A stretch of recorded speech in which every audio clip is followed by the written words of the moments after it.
اس میں بہت ساری جگہوں پہ سپیڈ بریکر بھی آتے ہیں، بہت ساری جگہوں پہ موڑ بھی آتے ہیں، بہت ساری جگہوں پہ اونچائی ہوتی ہے اور بہت ساری جگہوں پہ گہرائی ہوتی ہے۔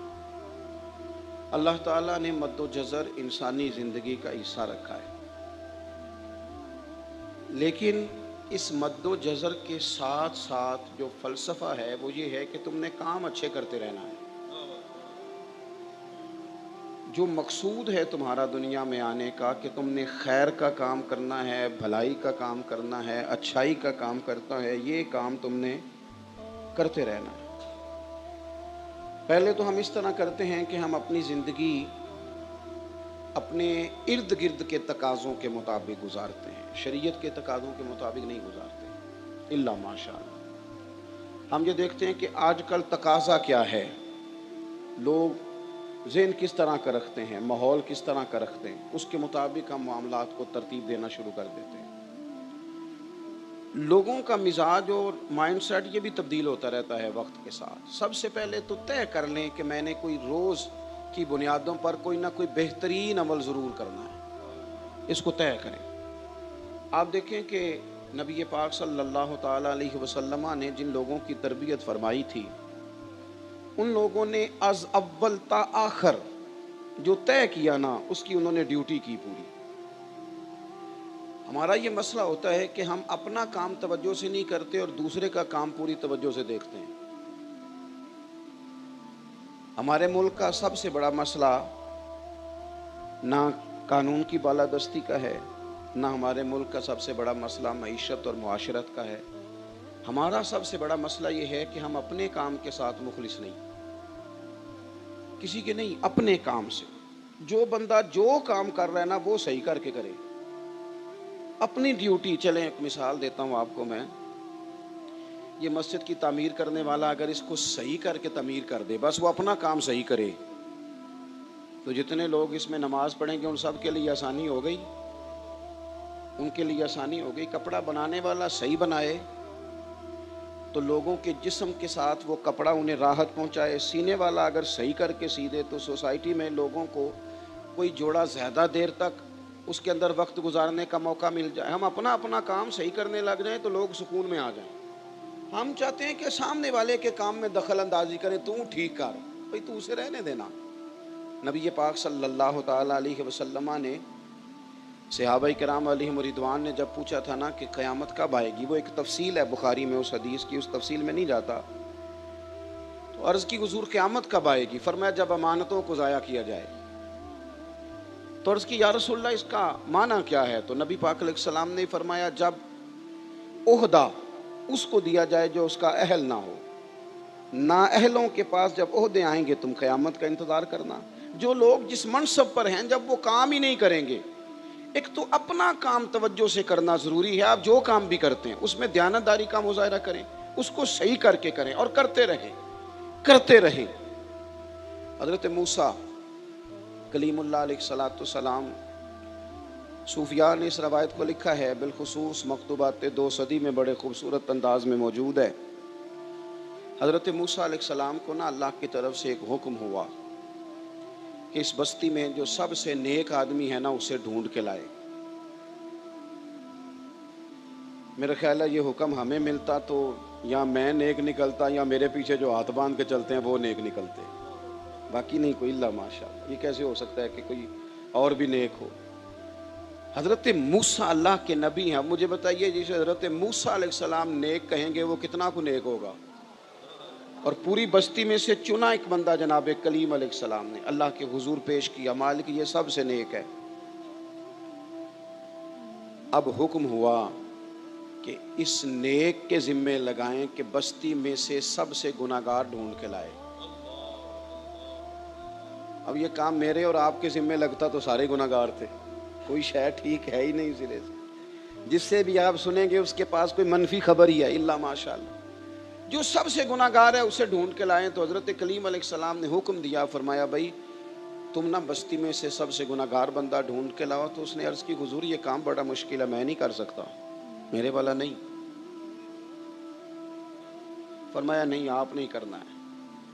جب حکم سنا تو عرض کرنے لگے پھر مجھے 3 دن کی مہلت دے دیں۔ کہا دے دی 3 دن کی مہلت۔ 3 दिन एक साले आदमी एक गुनाहगार को ढूंढते रहे, साले आदमी, जाने कब मार दे कोई मुझे जालिम करके, शहर का शहर मुसलमान बना बैठा है। यहाँ तो बहुत सारे लोग होते हैं जो मर्जी किसी के लिए कह देते हैं। तो फरमाया कि आप ढूंढें। अब वो नेक आदमी गुनाहगार ढूंढ, ये भी कभी कभी होता है, कभी कभी ना ऐसा भी होता है। वो गुनाहगार बंदा ढूंढने का हुक्म आ गया, वो ढूंढ रहे हैं। 3 दिन बीत गए, 3 रातें बीत गई।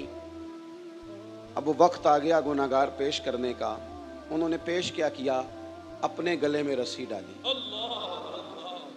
अपने गले में रस्सी डाली और हजरत कलीम के हाथ में थमा के अर्ज की, हुजूर कुछ लोगों के गुनाह मेरी नज़र में आए थे, पर मुझे सिर्फ उनका शक था कि ये गुनाह इसने किया होगा, सिर्फ शक था, लोगों का शक था, पर मेरे जो हैं वो तो मुझे पक्की याद है ना कि मैंने किए हैं। लिहाजा इस बस्ती में ना सबसे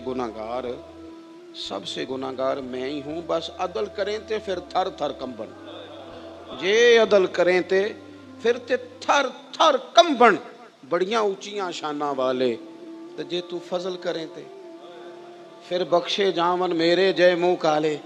मैं ही सबसे गुनाहगार हूँ।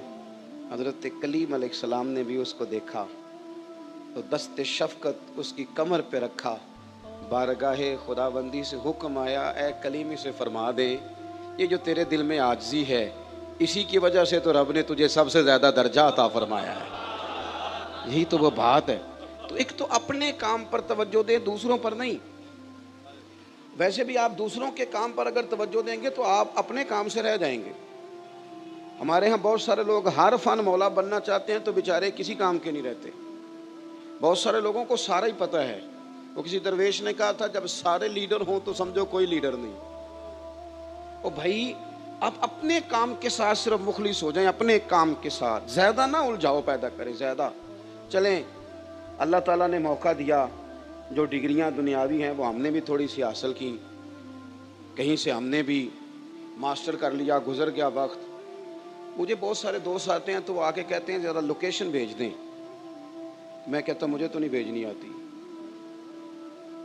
तो वो समझते मजाक किया है हमारे साथ, वो कहते हैं मजाक किया है। तो मैं कहता हूँ कोई बच्चा आता है ना, तो बच्चों को बुलाते हैं तो जो मिडल में फेल हो गया वो बड़ी अच्छी भेज लेता है, बिल्कुल भेज लेता हूँ। मैं कहता हूँ यार 2-2 MA करके नहीं भेजनी आती और तुम फटाफट ये काम करते क्यों भला? इसलिए कि इधर उधर लोगों का घूमने का, दाएं बाएं जाने का। बहुत सारे दोस्त, मुझे एक दिन एक बड़े समझदार आदमी ने खड़ा करके कहा कि आपका स्टेटस कौन से पेज पे होता है? मैंने कहा कसम उठवा लो, मुझे लगाना ही नहीं आता। लगाना, ये काम करेंगे तो बाकी काम रह जाएगा। और भी कम है ज़माने में मोहब्बत के सिवा। आप अगर यहाँ उलझ गए तो असल काम कौन करेगा? ये करने वाले बहुत सारे लोग हैं, वो कर रहे हैं, लेकिन हम उन कामों में उलझ जाते हैं जो ढेर सारे बेमाना और बेमकसद हैं। हम एक दूसरे को स्टेटस में देखेंगे वो बंदा किस तरह का है। खुद दुआ करो रब रसूल की बारगाह में स्टेटस बेहतर हो जाए, वहाँ कोई करम नवाजी हो जाए। ये किन चक्करों में पड़ गए लोग? बस जिधर की हवा चली कौम सारी उधर ही हो गई। तो एक तो अपने काम पर तवज्जो दें, जो आपका असल काम है, आप अपने काम पर तवज्जो दें, अपने काम पर। हमें डॉक्टर से दवाई चाहिए, फतवा नहीं, वो मुफ्ती साहब से लेंगे। हमें मुफ्ती साहब से फतवा चाहिए, नुस्खा नहीं, वो हम डॉक्टर साहब से लेंगे। जो काम जिसका काम उसी को। हमारे यहाँ हर बंदा ना, वो मेरी एक अजीज़ा बीमार है कई दिनों से, उनको एक साहब ने कहा कि छो डॉक्टरान उसी हकीम की दवाई खाओ, और 2 दिन खाई है उन्होंने। अब वो डॉक्टर कह रहा है वापस हकीम के पास ही ले जाओ, मेरे वाला काम नहीं। तो मैंने उनसे कहा कि आप हर एक का मशवरा क्यों कबूल करते हैं? हर बंदे के पास 2-4 नुस्खे हैं, जो आता है 2-4 नुस्खे दे जाता है। आप कभी किसी डॉक्टर के पास जाएं, वो सबसे पहले आपका ब्लड प्रेशर चेक करता है। उन्होंने एक लाइन खींची होती है, उसके साथ वो लिखते हैं ब्लड प्रेशर कितना है। फिर वो आपसे पूछते हैं कि आपको शुगर तो नहीं। फिर वो आपसे कई चीज़ें पूछने के बाद नुस्खा तजवीज़ करते हैं। लेकिन जो आपको मुंह ज़ुबानी नुस्खा देने आया वो कोई शय भी नहीं पूछता। वो कई तो इतने डाढ़े हैं वो बना के भी ले आते हैं, कहते हैं खिला के भी जाना है। वो भी इस तरह नहीं करें, आप अपना काम करें जो आपका असल काम है। ये जिसका है वो कर लेगा। हर बंदा जब हर काम करने लगता है तो कोई काम भी ठीक नहीं होता। तो एक तो अपना काम करें और दूसरा ये कि उसे करते रहें। आप अपना काम नमाज फर्ज है ना, बीमारी में, बोलिए, जंग में, बंदा तकलीफ सफ़र में हो तो चलो शरीयत ने कहा तुझे बड़ी जल्दी है, तू बड़ी आजमाइश में है, तू सफ़र में है, तू 4 फ़र्ज़ों के 2 पढ़ ले, पर पढ़नी फिर भी है, माफ़ी वाली बात है ना। या अल्लाह बीमार हैं और शरीयत तो बड़ी मेहरबान है, फरमाया वो रहम करते हैं ना, खड़ा नहीं हो सकता तो बैठ जा, बैठ नहीं सकता तो लेट जा, पर पढ़नी, जो काम करना है वो करना है। ये क्या बात हुई मुझे दुख आ गया था ज़रा तो मैं अपने असल काम से रह गया, और भाई आ जाते हैं दुख, जिंदगी में आ जाया करते हैं। आप अपनी जिंदगी में मिशन बनाएं, फिर उस पर ड्यूटी करें, दुख भी आते रहेंगे, सुख भी आते रहेंगे, तारीफ भी होती रहेगी, तनकीद भी होती रहेगी, मोहब्बत भी होती रहेगी, इजहार बेजारी भी होता रहेगा, अपना काम नहीं छोड़ें।